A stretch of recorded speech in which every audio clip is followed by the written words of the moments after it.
1,76,000 करोड़ का आप आरोप हमारे ऊपर लगाते थे। 76 रुपए पकड़े हो तो उसका नाम बताइए। उसकी बहन पर जिन लोगों को हमने जेल में डाला वो आपने बरी कर दिए। जिन लोगों के खिलाफ हमने चार्जशीट डालकर अंदर उनको जेल में डाला, कैबिनेट के मंत्रियों को भी आपके समय में वो बरी हो गए। कोलगेट में कितने लोग अंदर गए नाम बताकर जाइए। 2G में कितने लोग अंदर गए नाम बता के जाइए।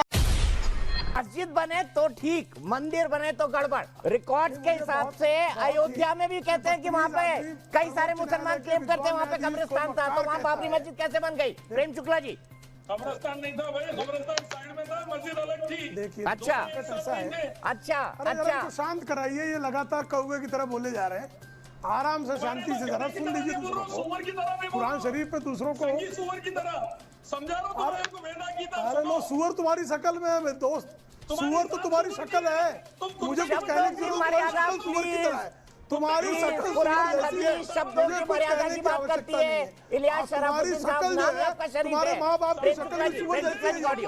सुअर की ही कोख से पैदा हुए दिखाई देते हो, सुअर की कोख से पैदा हुए महासुअर, ये आपकी पहचान है। शब्दों की मर्यादा प्लीज। तुम्हारी पहचान कुत्ते की पहचान है। देखो इनको सुन लो, सुअर की पहचान। अरे मिल जाओगे बेटा, जितना जूता मारूंगा तबीयत तुम्हारी सही हो जाएगी, इसी लायक हो। किसी दिन मेरे हाथ लग गए ना तो तुम्हारा सुअर, तुमको इतना कूटूंगा सुअर से गायब हो जाओगे।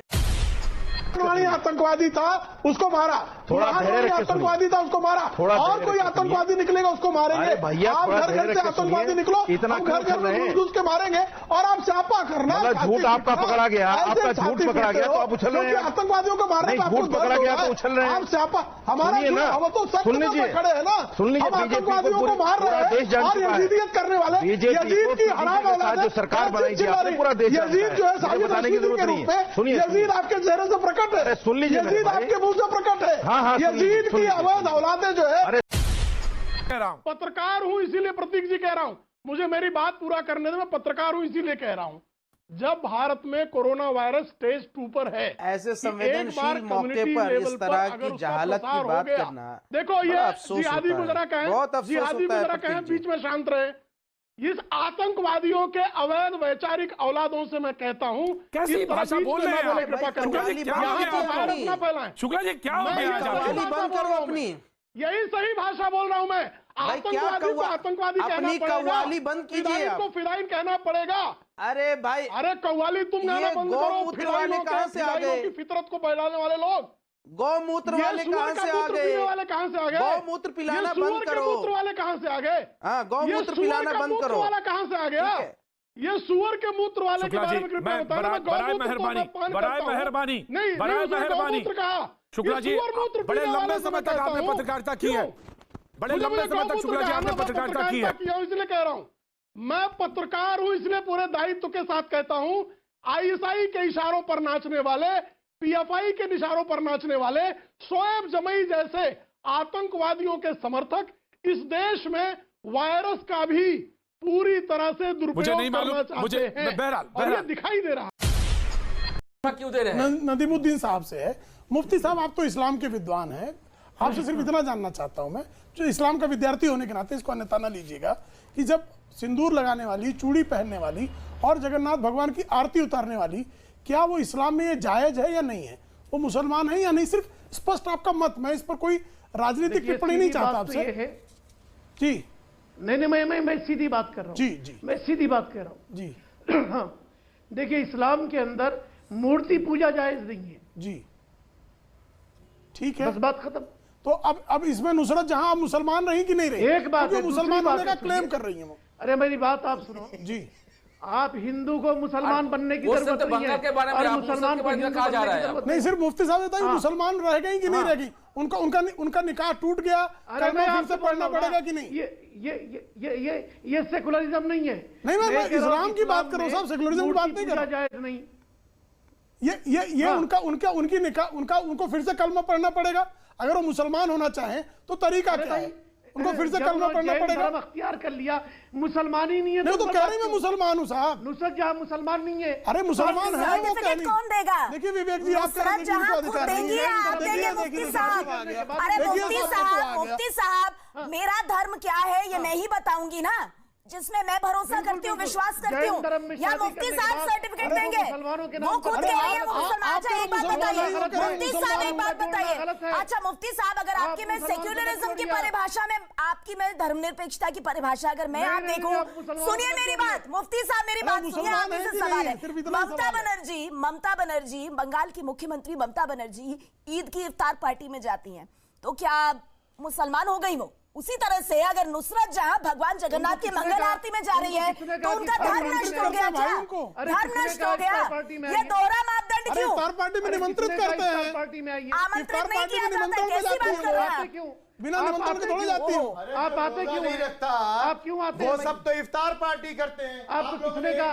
आइए, मैं कह रहा हूँ कि नुसरत जहां को इस्लाम और मुसलमानों के बीच में आप लोग खुद राजनीति के अंग हैं। आप लोगों ने, आप तमाम मुफ्तियों ने अब तक इस देश की राजनीति में मुसलमानों को एक वोट बैंक के रूप में इस्तेमाल होने दिया है। ये आपने किया, इस देश की ये सच्चाई है। मुसलमानों को गरीबी के दलदल में मस्जिदों से सियासती हुक्म निकलते हैं कि इसको वोट देना है। जुमे की नमाज के बाद बाकायदा ऐलान होता है कि इस पार्टी को वोट देना है। इमाम साहब मुझे लगता है आपके सामने टीवी नहीं है, टीवी रखिए और देखिए। पश्चिम बंगाल में लेफ्ट की सरकार रही, टीएमसी की सरकार रही, कांग्रेस की सरकार रही, बीजेपी की सरकार अभी आई नहीं है। और देश में किस पार्टी कितने लंबे वक्त तक सरकार रही और सच्चर कमेटी की रिपोर्ट धूल खाती रही, वो भी देखिए मुफ्ती साहब। जब आप नहीं देखते हैं ना और एक सियासत आप लोग भी करते हैं, तभी इस तरह के परिणाम आते हैं। प्रेम शुक्ला जी, आपकी पार्टी पर यह आरोप लग रहा है कि कंगना का कंधा इस्तेमाल करके आप शिवसेना को बदनाम करने की कोशिश कर रहे हैं, क्योंकि शिवसेना ने आपको अलग करके महाराष्ट्र में कांग्रेस के साथ सरकार बना ली। तो अब आप बदलापुर पार्ट 1 कर रहे हैं, पार्ट 2, क्योंकि पालघर में भी आप कर चुके हैं, सुशांत ने हुआ, आप कंगना पार्ट 3 हो गई। किशोर जी, आ रहा हूं इस सवाल के बाद आपके पास। शिवसेना को बदनाम करने के लिए भारतीय जनता पार्टी को कुछ करने की आवश्यकता है क्या? आपके मुख्यमंत्री को जब हाईकोर्ट का आदेश है कि कोरोना काल में कोई प्रॉपर्टी नहीं टूटेगी और अब दाऊद की प्रॉपर्टी पे हाथ लगाने की उद्धव ठाकरे के सरकार की औकात नहीं होती है। नहीं सुमायरा जी बोलिए। इस सत्य से दुनिया का कौन सा जानकार इंकार कर सकता है कि पूरी दुनिया में जो भी देश हैं उन देशों के पास एक अपनी सेना होती है। अकेला पाकिस्तान वो देश है जिस सेना के पास एक देश है, तो वहाँ आर्मी सब कुछ करती है। विदेश नीति का संचालन किसी और देश में क्या सेना के हाथ में? अब कृपया गुलाम साहब थोड़ा सा जो है गुलामी की मानसिकता से मुक्त होइए। और मुझे लगता है कि इन चीजों से का जो भारत देश है इसके भी स्वर को सुनिए, सच बोलिए। साहब मोदी निर्वाचित व्यक्ति है, कोई इमरान खान की तरह तालिबान खान नहीं है। जो गुजरात से बड़ा लोकतंत्र है, मोदी जी को करोड़ों लोगों ने मत देकर चुना है। इमरान खान की तरह वो सेना चीफ के तलवे चाट कर प्रधानमंत्री नहीं बने। इमरान खान की तरह वो सेना प्रमुख के तलवे चाटने का कुकर्म करने वाले तथा कथित नेता नहीं है। वो तालिबान खान नहीं है, वो इमरान खान की तरह नशे की हालत में रहने वाले व्यक्ति नहीं है। पूरा भारत की जनता ने होशो आवाज में प्रधानमंत्री के पद पर करोड़ों लोगों ने उनको मतदान किया है। दुनिया के सबसे बड़े लोकतंत्र के सबसे अधिक वोटों से निर्वाचित प्रधानमंत्री है वो। उनकी इमरान खान से क्या तुलना है जी? इमरान खान कौन? तालिबान के तलवे चाटने वाले, आर्मी के तलवे चाटने वाले, अपनी पत्नी के संदर्भ में जिस तरह से पर्दादारी रखते हैं वो, जिस तरह से रहस्य में उनकी पत्नी, मैं नहीं कह रहा हूँ, तारिक फतेह पाकिस्तानी मूल नागरिक हैं, वो बताते हैं कि किस तरह से जनाब इमरान खान, उनकी क्या दशा है, कैसे दकियानूस आदमी है वो। उनकी दकियानूसी के किस्से तो पूरे पाकिस्तान में मशहूर हैं। गुलाम अब्बास साहब जवाब दीजिए किसी बात का। गुलाम अब्बास साहब, मोदी जी की मेरा जवाब आप सुन नहीं रही, आप आवाज बंद कर दें। आप बोलेंगे, आवाज किसी की नहीं बंद हो सकती। हम आपकी डाउन नहीं करते आवाज, उनकी क्यों करेंगे? आपको ऐसा भ्रम होता है कि आवाज दबाई जाती जी? किसी की नहीं दबाई जाती, आपकी नहीं दबाते। पाकिस्तान में आवाज दबाई जाने की परंपरा है, भारत में नहीं दबाई जाती।